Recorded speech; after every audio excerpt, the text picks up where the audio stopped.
President-elect Barack Obama won more than half the Catholic vote, but some Catholic leaders are highly critical of the president-elect and are blasting him for his stance on abortion. Well, joining me now for more on this and other issues is William Donohue. He's the president of the Catholic League, and thanks very much for joining us. Thank you. You know, it seems that this entire campaign was dominated by discussions of religion. It still seems to be going into the early days of the transition. Let me first of all, I'd like to start with a comment that we heard in a recent speech. Cardinal James Francis Stafford said that Barack Obama's rhetoric was apocalyptic. Let's listen for a moment. His rhetoric is postmodernist and marks an agenda and vision that are aggressive, disruptive, and apocalyptic. Catholics weep over these words. We weep over the violence concealed behind the rhetoric of our young president-to-be. What should we do with our hot, angry tears of betrayal? This is fairly strong language. We also have a Catholic priest in South Carolina who actually told his parishioners who voted for Barack Obama that they should do penance before they receive Holy Communion. This is a harsh judgment from the pulpit on Barack Obama for his pro-choice stance. What's your reaction to this? Well, you know what's driving this thing is basically one thing, and that's the Freedom of Choice Act, FOCA. Barack Obama told Planned Parenthood last year that if he becomes president and he gets this bill passed by the Congress, he's going to sign it.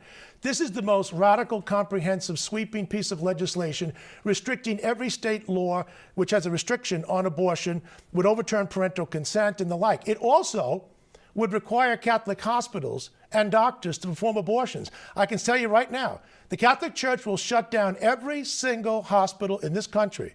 And it will cripple the poor, and it will cripple Obama before they are ever going to be told by the government that you have to perform abortions. Why did so many Catholics vote for Barack Obama, and why is this coming out after the campaign? Why all this discussion now? It seems incredibly intense for someone who just won the election with half the Catholic vote. Right. 80% of those Catholics who voted for Obama said it was the economy. So I understand that's a legitimate concern. The sociocultural issues were not prominent. The concern really is that Obama is, without question, I think the pro-abortion people, NARAL, will tell you the same thing. He is the most aggressive defender of abortion rights ever to go into the White House. So certainly there's a concern, particularly with the religious autonomy, though.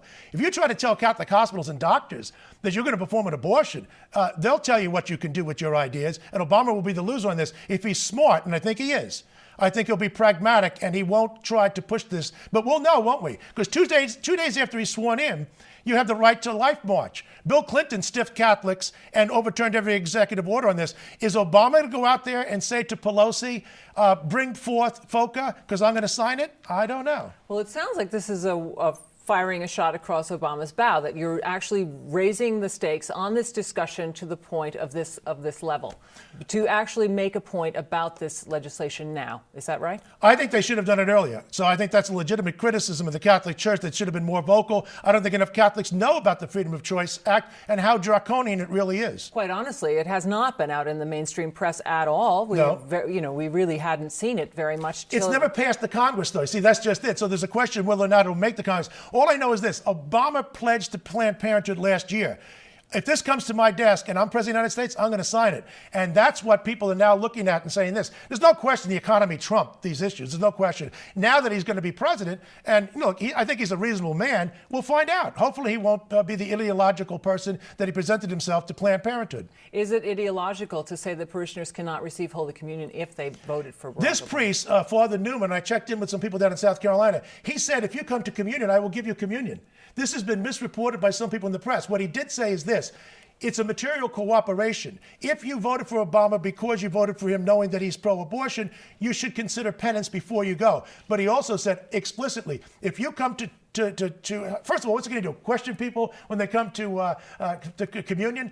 No, the people who have to answer this are people like Pelosi and Biden who intentionally misrepresented Catholic teaching on abortion. They told the press that the Catholic Church wasn't really against abortion. Oh, really? Somebody ought to send them a copy of the Catholic Catechism. Actually, I did send Pelosi a copy of a book called Catholicism for Dummies. Hopefully she's read it. All right, William Donohue, thank you very much for coming on the program. This is an important debate. We don't mean to make light of it. This is an extraordinarily important debate, and thank you for joining us. No, thank you for having me. Okay.